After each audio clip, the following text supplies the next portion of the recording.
And I think we've got folks coming in. So, hi, everybody who's joined us, and everybody will be joining us later on YouTube when we post the video. Welcome to the fourth episode of Tradition Talks from the Association for Cultural Equity. I'm so pleased that tonight we have Beareather Reddy as our guest. She's the founding director of the Brooklyn Blues Society and Brooklyn's Big Eyed Blues Festival. And we've received several questions from viewers already, but as we go along, please feel free to add questions into the chat box and we will convey them.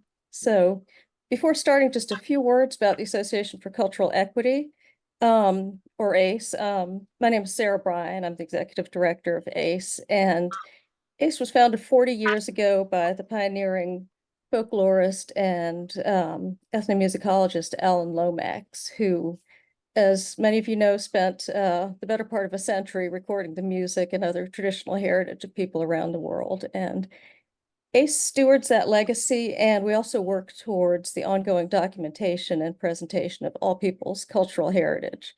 And I want to encourage you all to visit our website, where we have thousands of recordings from all over the world available. Culturalequity.org will lead you to both the Lomax Digital Archive and the Global Jukebox, as well as online exhibits and all sorts of other resources. So our Tradition Talk series is a platform to present speakers who are doing great work in the arena of cultural heritage, which leads us to our guest tonight. Beareather, would you like to introduce yourself? Me? Yes, please. I thought you just did a good job. Well, I'm Beareather Reddy from the Brooklyn Blues Society. I'm a vocalist, primarily blues, and founder director of the Brooklyn Blues Society and president of the Big Eyed Blues uh,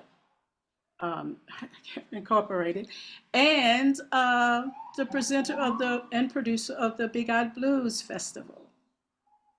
Wonderful. Well, I would like to start with just a brief clip of you performing, just to sort of lead us in, and then we'll get to some questions. This is the one we were just talking about. Do you want to introduce it just briefly where this was? Well, this was the 13th Big Eyed Blues Festival, and the second day, which was presented at 275 Park Avenue in Brooklyn. And I can't think of who the guests were. Madam Pat Tandy from New Jersey was there.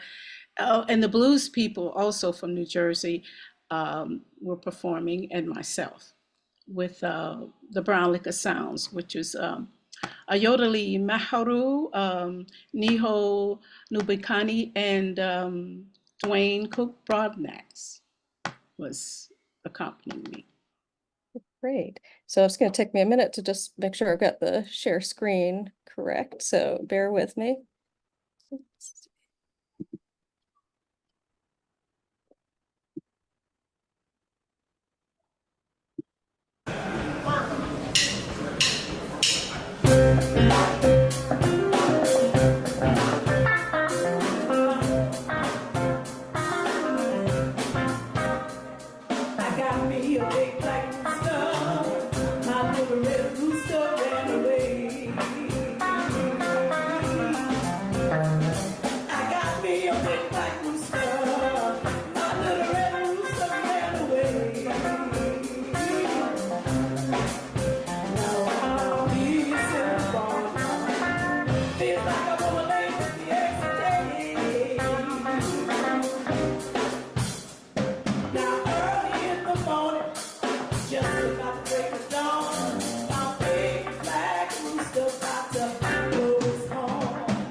That is a fabulous video. I wish we could show the whole thing. I hope that you have it shared online.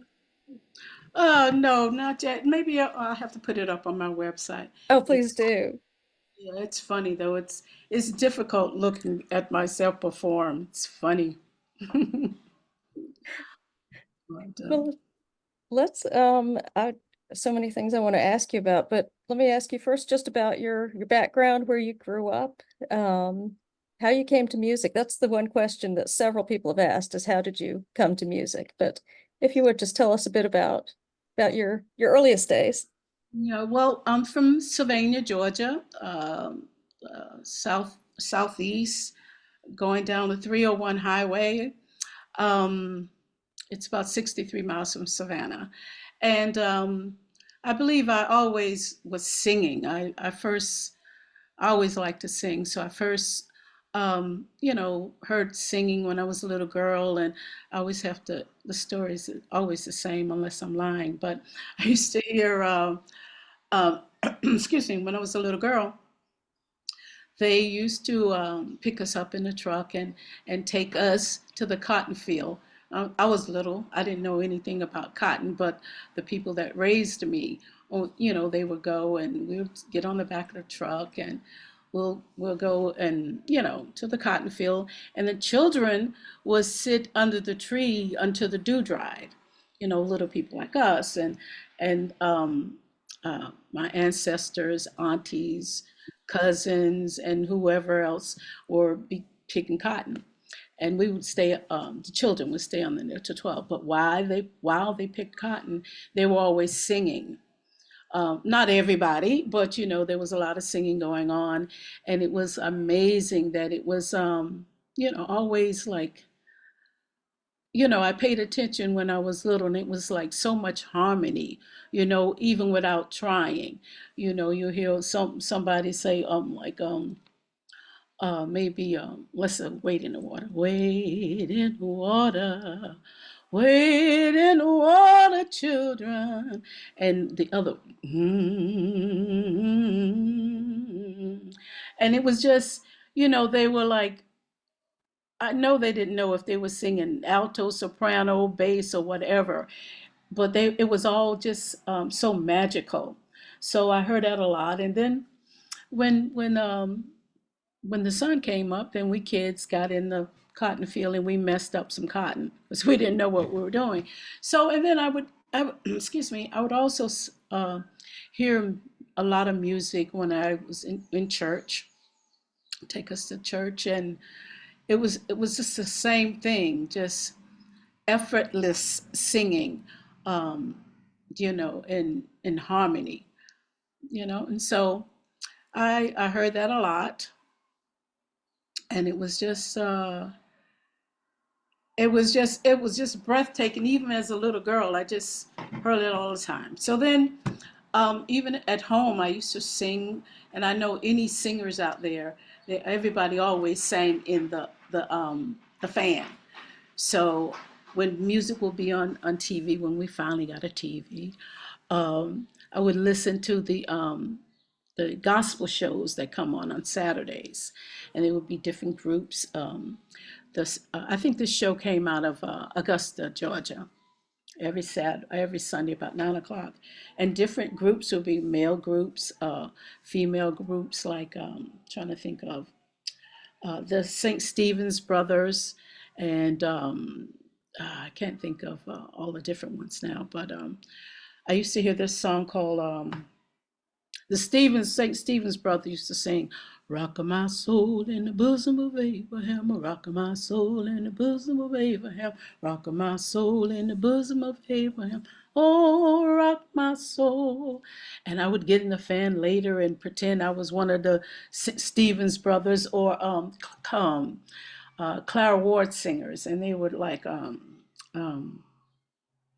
drinking all the wine, the wine, the wine, drinking all the wine, my lordy, all the wine.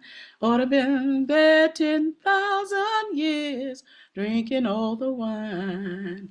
Or what's another song? It's just I used to constantly listen to this stuff on Sunday, and so it just always touched me. And then before we got to Sunday, uh, the the man that I was raised by for the first 12 years of my life. Um, he was really, I called him Daddy because everybody in the house called him Daddy, but he was really my like third cousin, and his name was Benny Williams. So he used to work hard, all week long at the sawmill and everything, and he'd come home on Friday, sign his X on the check, give it to the wife, and then he was like gone. Sometimes, we would all go down to the place called the Bottom, and there's usually bottoms in every black neighborhood or city in South. I suppose, but we would go down there with uh, my daddy, my cousin daddy, and and his friends and the lady that raised me, and they would be dancing and having fun and doing the twists and walking the dog and all of those kind of things. And we would hear songs from Chubby Checker, BB King, uh, just I can't even think of all the different people that we heard then. But that's when I first start listening to music all the time, and it just became my life. I mean, that's when I first, you know, sang music all the time.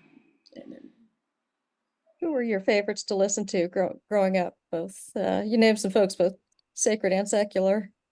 well, besides the gospel and the people in the church singing, they were really my favorites because it was like really natural, and it was kind of frightening, but it was just so much beautiful harmonies. But Henry, which was my cousin, um, the guy that raised me son, he was a singer. So he'd be around the house singing all the time. And he was like I looked up to him, and he would listen to people like Otis Redding, Sam Cooke, um, who else? Uh, I wouldn't say Joe Tex, but all these different people. My mind is kind of like a blank, but he would sing really good, and I would be imitating him. So growing up, those were my favorite singers about that time. And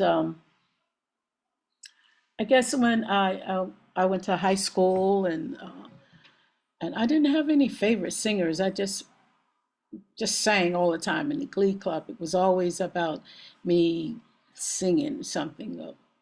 And when I went to college, I majored in music theater and dance, and it was a lot of gospel. And I think at that time I was liking uh, um, God, Patti LaBelle, Denise Williams. It was really more like soul and pop than blues. But it's like anybody sing. What's her name? Millie Jackson. Anybody who touched me. Phoebe Snow. Just I just love singing different voices. I never had really a special idol, maybe Aretha Franklin or something like that. But it's just whoever you know touched me at the time. Sing anything. You Mhm. included some great Georgians in that list. Otis Redding at the top of that list that you mentioned. Oh yeah, Yeah. yeah, because he was always, and Sam Cooke, because Mhm.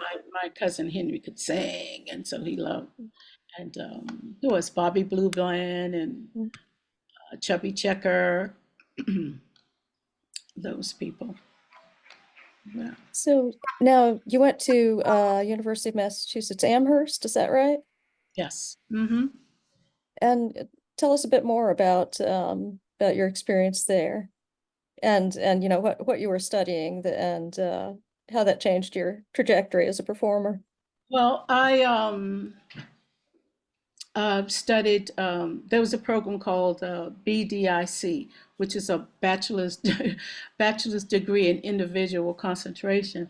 I laugh because when I first went to school, I wanted to be an artist, a visual artist, because I thought I could draw. I thought I could do everything. I was doing all sorts of things. I thought I could do so well.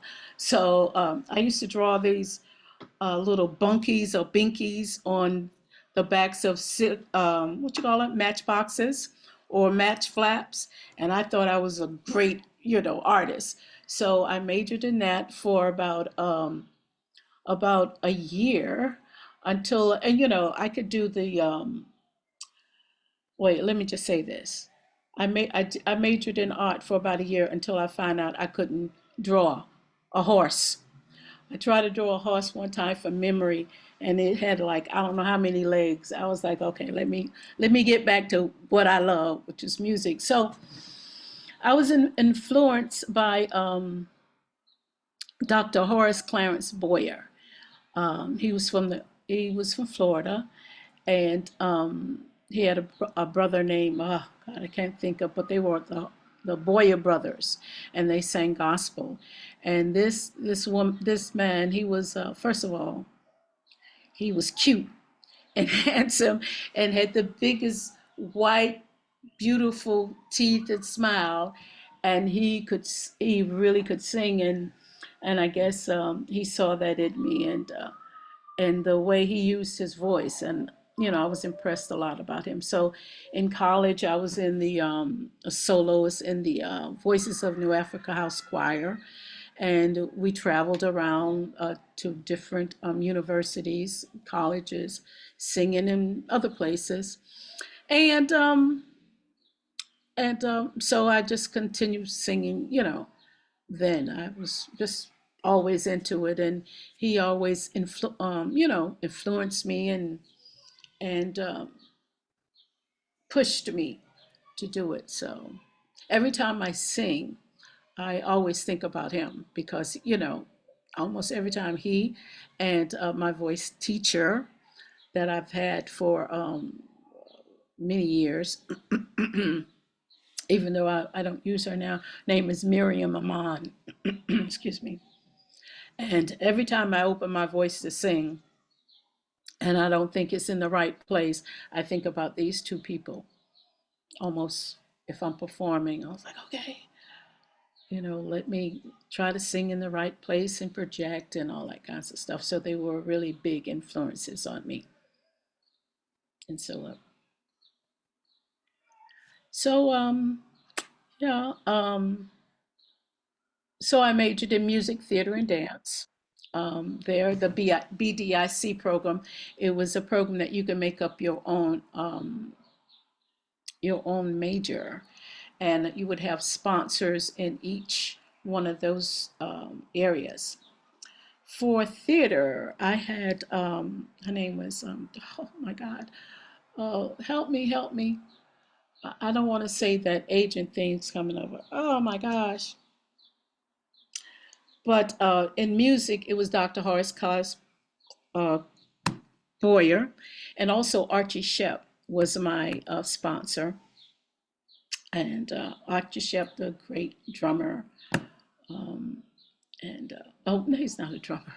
God, I'm crazy.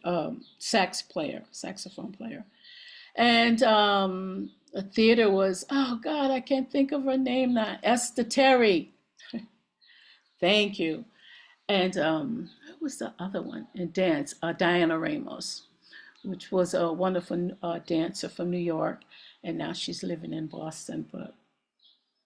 And um, and I graduated. I had to do a graduation recital, and um, and after that, I moved to New York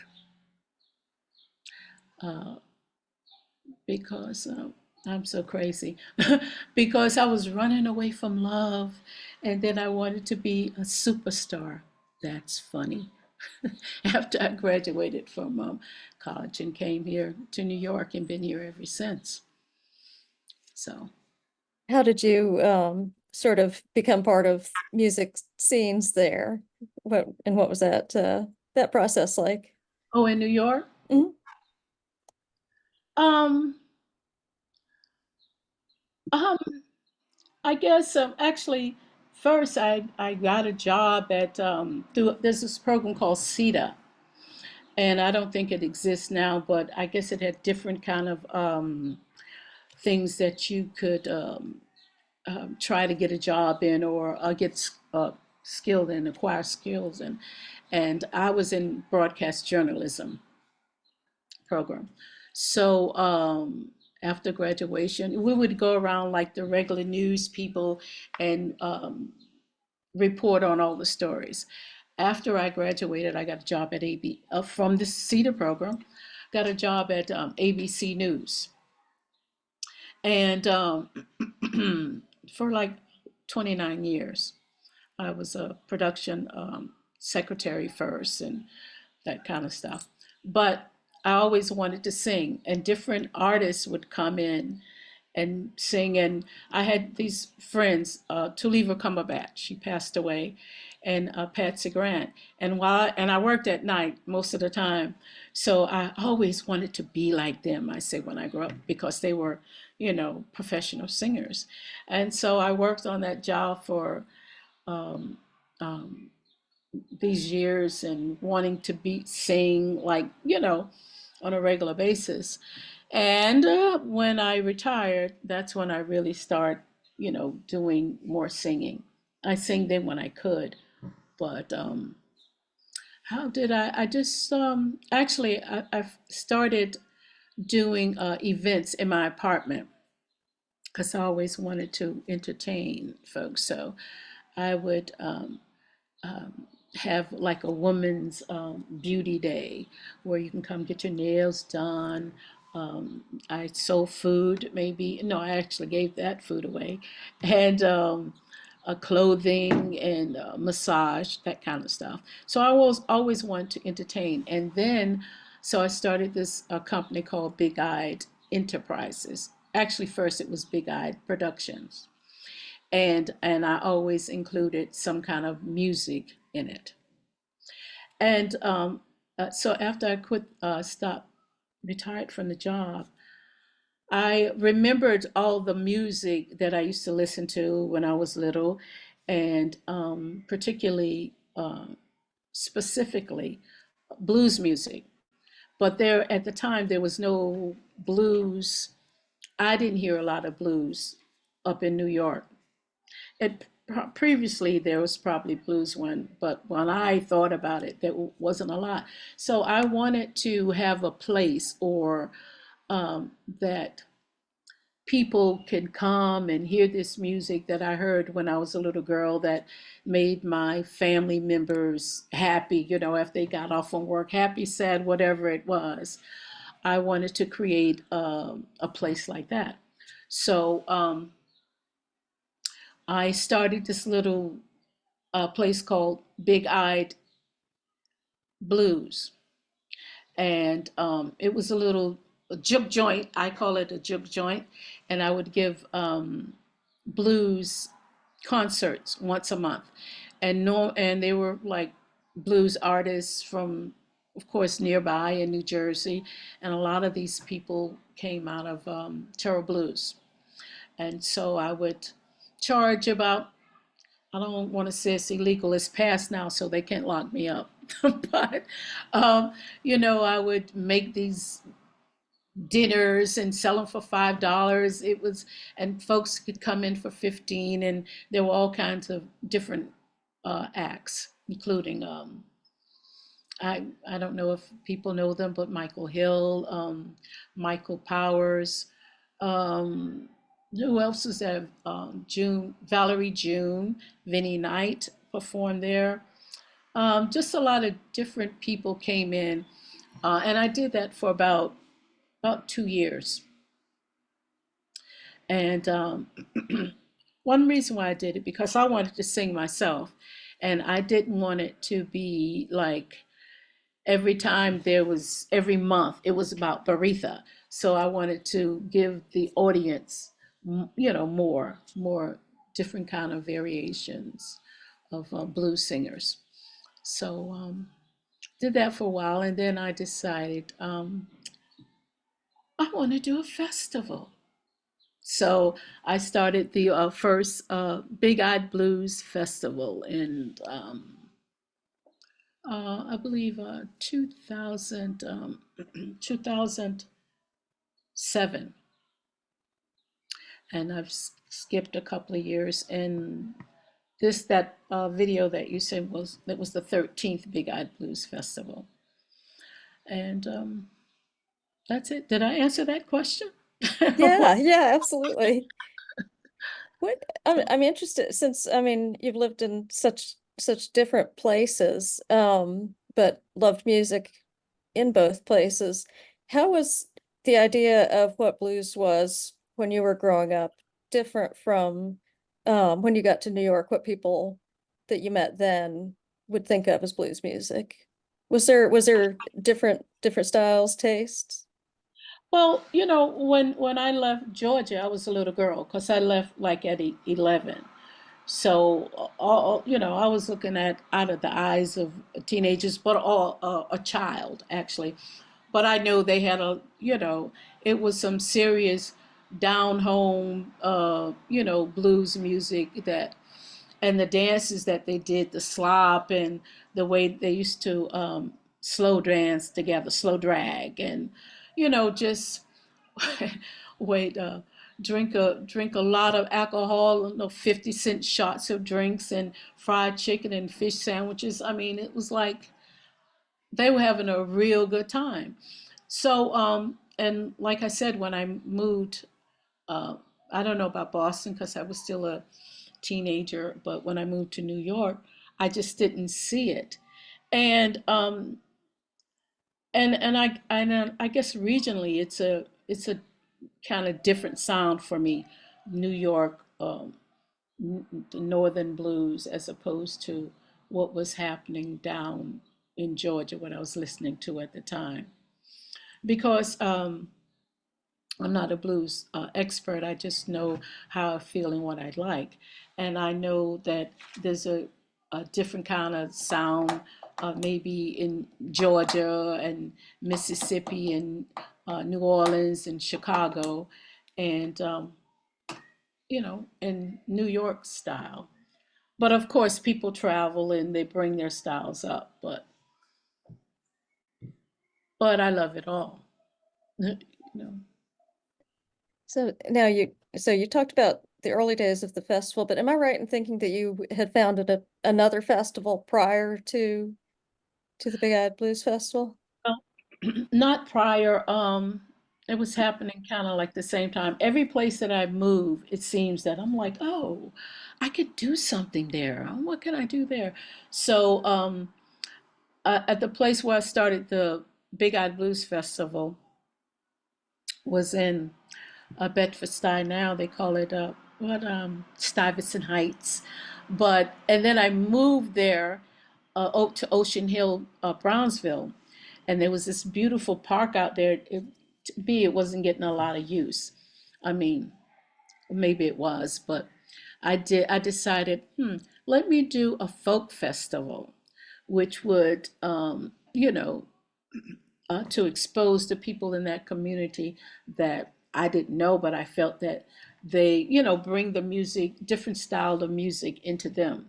And so I think to that community. So I believe I started that in um, 20, I think 2015.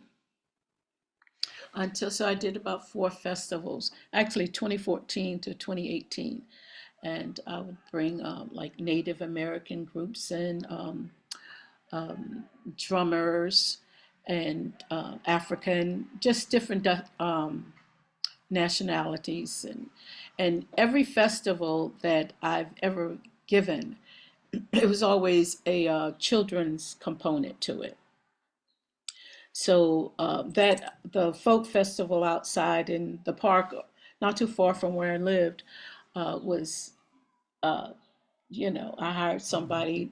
to make baskets and necklace with the children.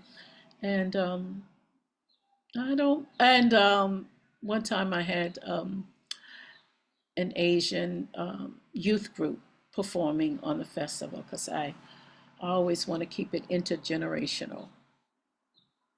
But I have it there for 4 years. But I also did the blues festival at that time as well. I'm glad you brought up the youth component of the festivals, because I also wanted to ask you about, your work educating children and young people about music. I mean, that's a significant part of what you do, isn't it? Yes, I tried to, I know I did it in the past, and my aim is to really continue to do it. Um, so that's one reason why I'm always wanting someone 20s or even younger in my festival.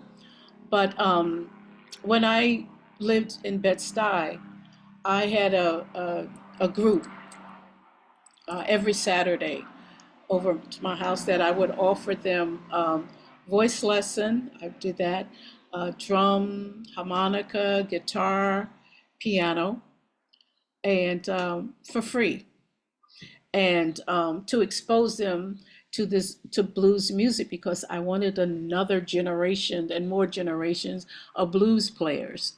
And so I also wanted it to be like a family situation. So after, they would do their lessons. I would always have food for them. So we'd sit at the table and we would talk and fight or whatever we were doing. But so, so I really kind of had started after I moved. I kind of stopped the children's group in my home because it was all about funding. I retired from my job. And so the money that I was in my 401k, I was paying the artists to come and teach the children and do the festivals. And so after a while, it kind of dwindled down. So I stopped that. But the other thing that these children that we would teach on every Saturday would perform at the festivals. So, and that's why, I like to try to do that again to get funding to start teaching the children again. I think a lot of people who are involved in, cultural work, nonprofits, um, you know, work incredibly hard, and it's a challenge, but I don't think I know anybody else who's emptied their 401k to support the work that they do. I mean, I think that's Well, pretty amazing. well, part of it, I also had to pay off my car, but my car note. But yeah, I did. And I would get funding sometimes from the Brooklyn Art Counselor, a couple of thousands of dollars, and that certainly helped. But primarily it was my money. But so now, it's about grant writing to try to keep the festival going. Yeah. And now I'm sorry, go ahead. And I was just looking, I know I sent you some video of the children, and those children of those videos show, they're probably in college now. And I'm hoping at least one of them, you know, is playing some music. It doesn't have to be blues, but at least have been exposed to it, you know.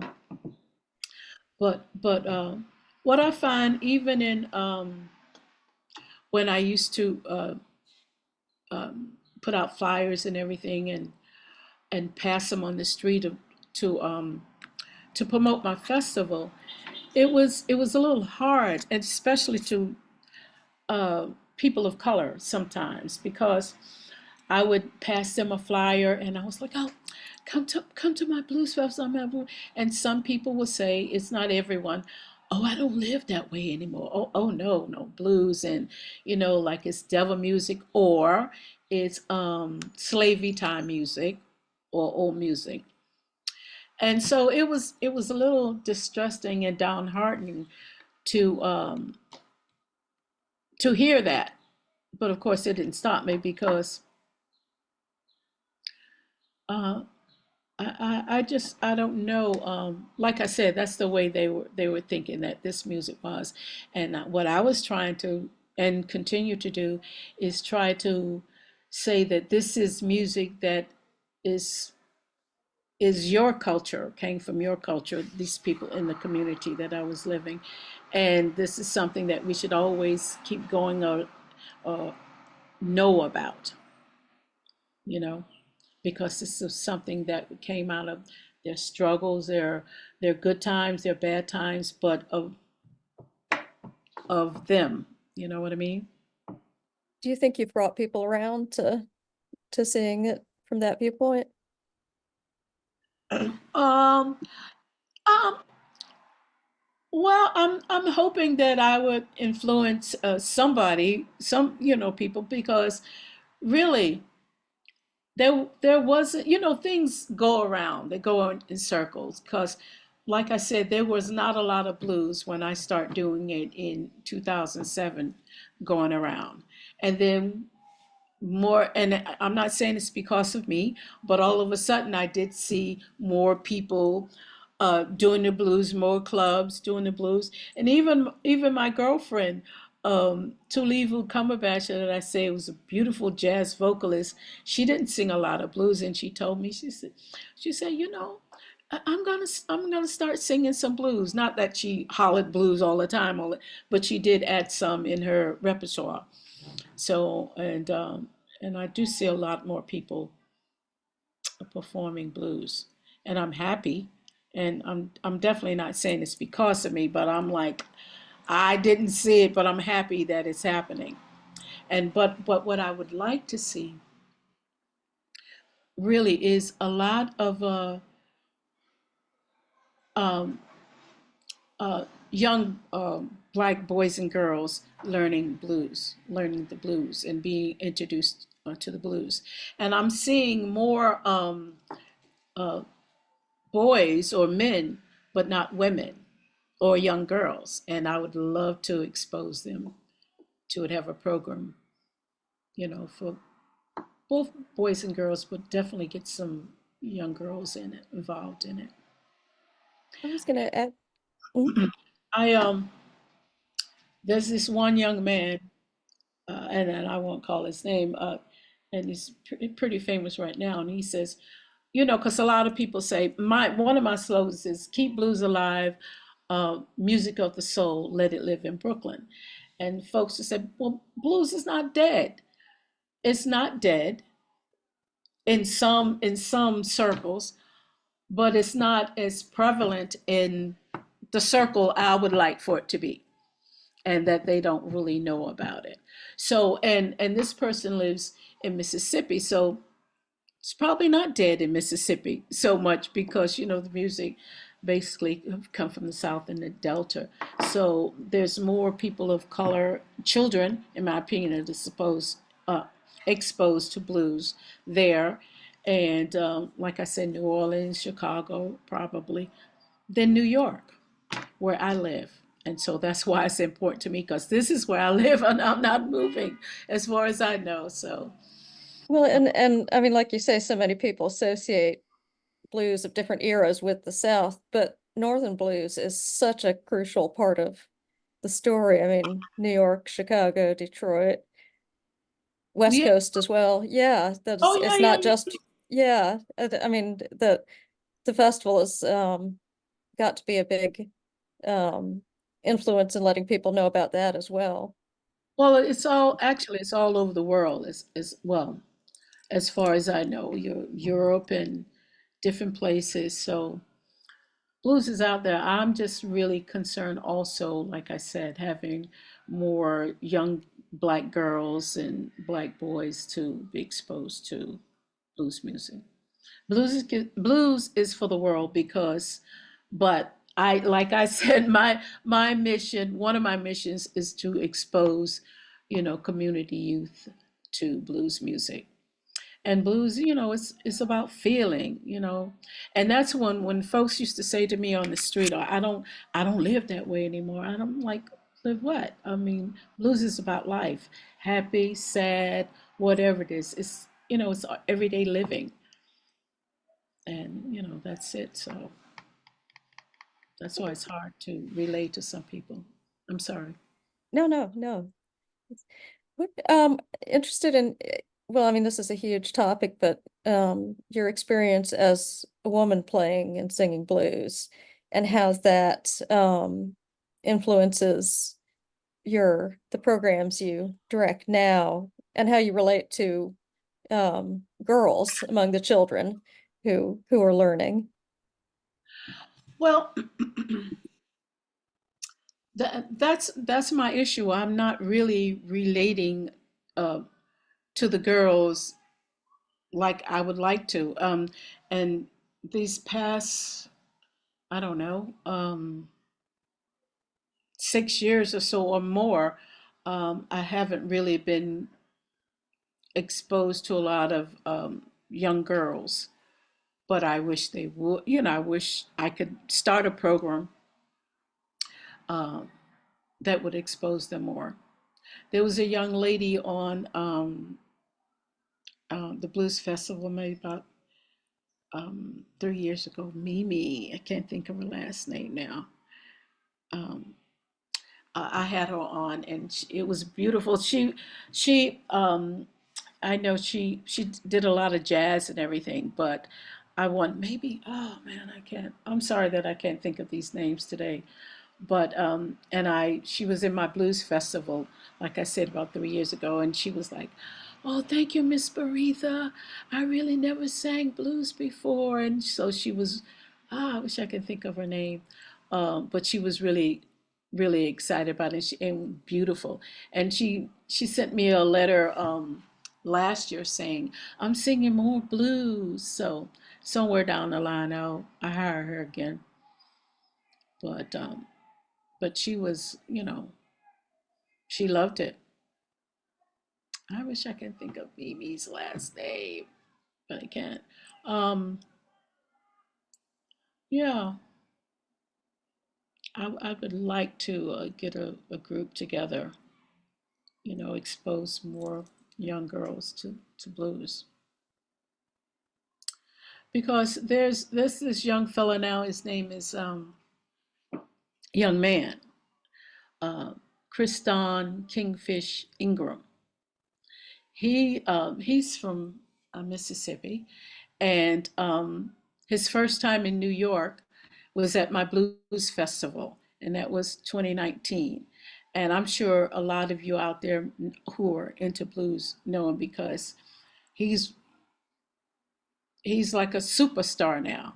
And he and his mom came up, and it was the first time, but he tore up. He was amazing at that time. And he was one of the guys that I've read that he says blues is not dead. And in my opinion, it's not down there, but you know, not enough people, young people up here is exposed to it. But yeah, and then there's another young fellow up here. His name is Solomon Hicks, and he's been around for a long time. He's the future of the blues as well too. I'm sure there's many other, but those are the two that that I know and been involved with. I actually have the video that you sent of Kristan Ingram queued up. I thought I would play a Oh, few moments of cool! that. Oh, cool! And I'm sure Yeah, folks know him. I've heard of. it's phenomenal. Yeah. Okay, I'm gonna try again with the screen sharing. Go ahead. And he was 15 at that time. Wow. Mhm. Oh, that's me again. Play me Oops. again. No, I'm just kidding. Excuse me. Just a second. I seem to have lost that clip. I'm so sorry. Where did it?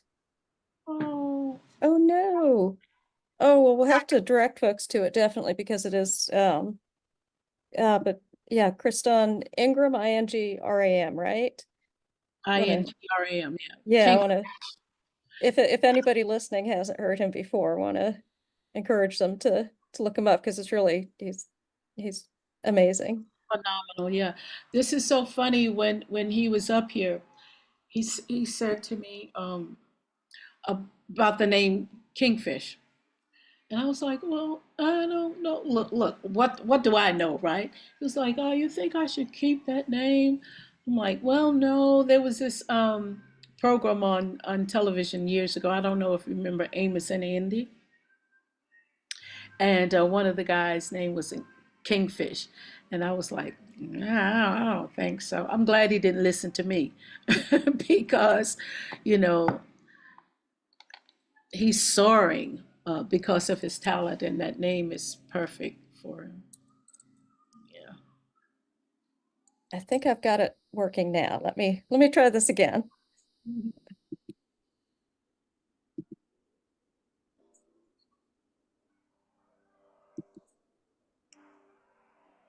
Yep, there he is.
Oh. Oh, he's wonderful, and the singing that happens after that is really wonderful too. So, yeah, Oh. I hope people will check the rest of that out. We're getting close to the top of the hour, but let me ask you to just talk a bit about what's coming next for the festival. Both this year and in years to come. What are your hopes for the coming years? Well, this year, ouch. Um, I hope that I have a festival this year because I really don't have, and I know it's right around the corner, and hopefully it's September. I don't have any guests planned yet, and I have to raise cash for it. But I'm certain it's going to happen one way or the other. I know I have one space at the Jalopy already, and I'm not really saying who's going to be there, but I'm definitely going to be on the festival, and so I always have hope and faith that it'll be the 14th year. September, the first day will probably be the 22nd, and that will be at Jalopy. But you know, just gonna make it happen, Sarah. Gotta find some cash. So how can viewers support you and support the festival and Blues Society? Is it a membership organization? Can they Well, you make donations on your website? can make donations on the website, which is brooklynbluessociety.org, and you can come in and you know and make donations. I might do a GoFundMe, but I'm not sure. I kind of hate doing that, but I have faith that it's going to be one, a 2 day thing at least. I was talking about to well, I don't want to mention his name yet.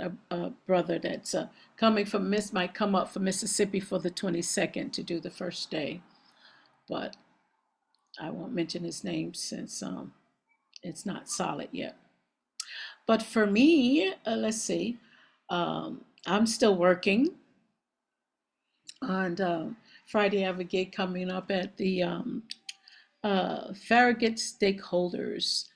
Um, is it a senior event? And this year, I'm going to be playing at the African International Arts Festival. It happens every year, either on it's I think 4th through the 7th. My birthday is July 4th, so maybe it'll be on my birthday. I'm not certain.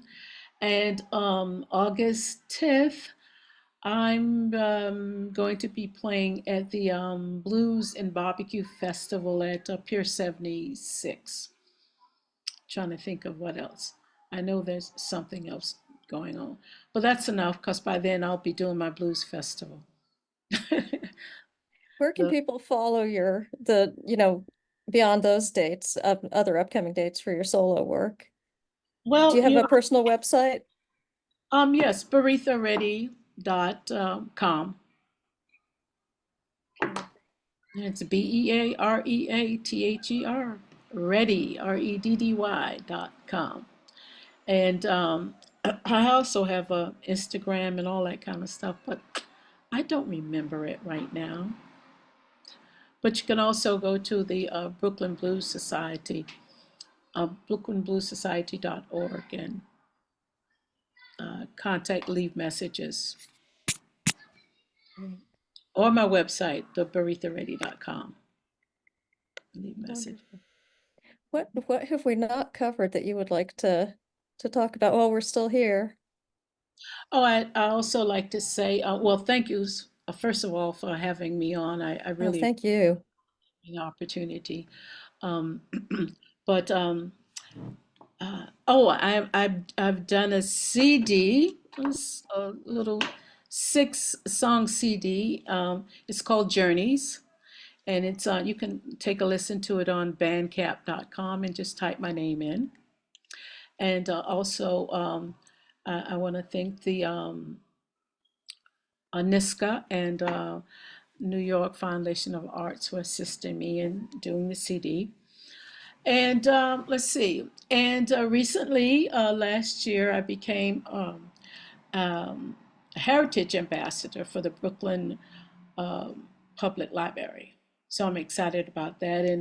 And my mission as a heritage ambassador is to um, keep doing what I'm doing as far as supporting and producing and presenting blues music. So that's me. Well, thank you so much for joining us tonight. It's been wonderful and really enjoyed it. Thank you, Sarah. I really appreciate it. And everybody else who chimed in and tuned in. Thank you. It's a great opportunity. And you guys are really, oh, and I'm on your website, right? No, Yes.